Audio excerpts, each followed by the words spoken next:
Robert Benchley's Shakespeare, explained. Pericles, Act 2, Scene 3. Enter First Lady in Waiting. Flourish, Note 1. Hautboys, Note 2. And, Note 3. Torches, Note 4. First Lady in Waiting. What, Note 5. Ho, Note 6. Where, Note 7. Is, Note 8. The, Note 9. Music, Note 10. Notes. 1. Flourish. The stage direction here is obscure. Clarke claims it should read flourish, thus changing the meaning of the passage to flourish, that is, the king's. But most authorities have agreed that it should remain flourish, supplying the predicate, which is to be flourished. There was at this time a custom in the countryside of England to flourish a mop as a signal to the passing vendor of berries, signifying that in that particular household there was a consumer demand for berries. And this may have been meant in this instance. That Shakespeare was cognizant of this custom of flourishing the mop for berries is shown in a similar passage in the second part of King Henry IV, where he has the third page enter and say, flourish. Compare also Hamlet, Act 4, 7-4. Note 2. Hautboys, from the French haut, meaning high, and the English boys, meaning boys. The word here is doubtless used in the sense of high boys, indicating either that Shakespeare intended to convey the idea of spiritual distress on the part of the First Lady in Waiting, or that he did not. Of this, Rolfe says, "Here we have one of the chief indications of Shakespeare's knowledge of human nature, his remarkable insight into the petty foibles of this workaday world." Compare Twelfth Night, 4-6. "Mine eye hath played the painter, and hath stelled thy beauty's form in table of my heart."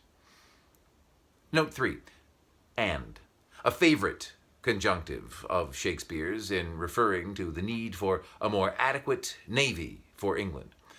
Tauchnitz claims that it should be pronounced und, stressing the antepenult. This interpretation, however, has found disfavor among most commentators because of its limited significance. We find the same conjunctive in All's Well That Ends Well, 6-7, steel-boned, unyielding, and uncomplying virtue. And here there can be no doubt that Shakespeare meant that if the king should consent to the marriage of his daughter, the excuse of Stephano offered in Act 2 would carry no weight. Note 4. Torches, the interpolation of some foolish player and never the work of Shakespeare. Warburton.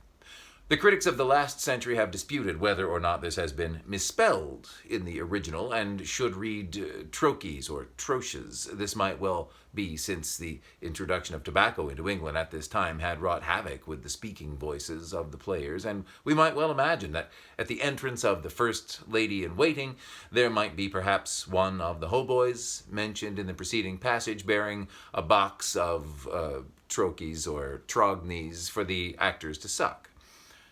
Of this entrance, Clarke remarks, "The noble mixture of spirited firmness and womanly modesty, fine sense and true humility, clear sagacity and absence of conceit, passionate warmth and sensitive delicacy, generous love and self-diffidence with which Shakespeare has endowed this First Lady in Waiting, renders her, in our eyes, one of the most admirable of his female characters." Compare Midsummer Night's Dream 8-9. "That solderest close impossibilities, and makest them kiss." Note 5. What? What? Note 6. Ho!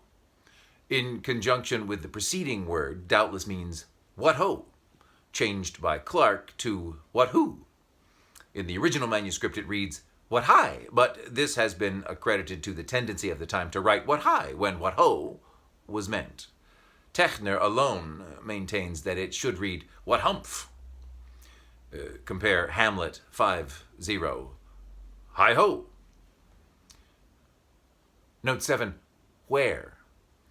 The reading of the folio retained by Johnson, the Cambridge editors, and others, but it is not impossible that Shakespeare wrote why, as Pope and others give it. This would make the passage read, "Why the music?" instead of "Where is the music?" and would be a much more probable interpretation in view of the music at that time. Compare George Ade, Fable number 15, "Why the gunny sack?" Note 8, is not.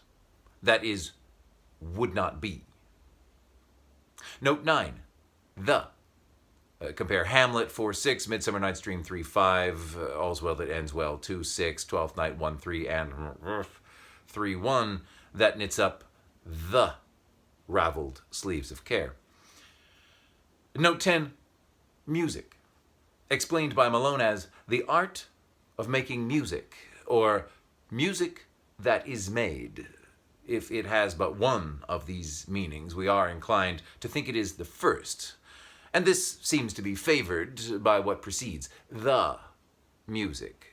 Compare Merchant of Venice 4:2, the man that hath no music in himself. The meaning of the whole passage seems to be that the First Lady in Waiting has entered, concomitant with a flourish, the hautboys, and torches, and says, "What ho? Where is the music?"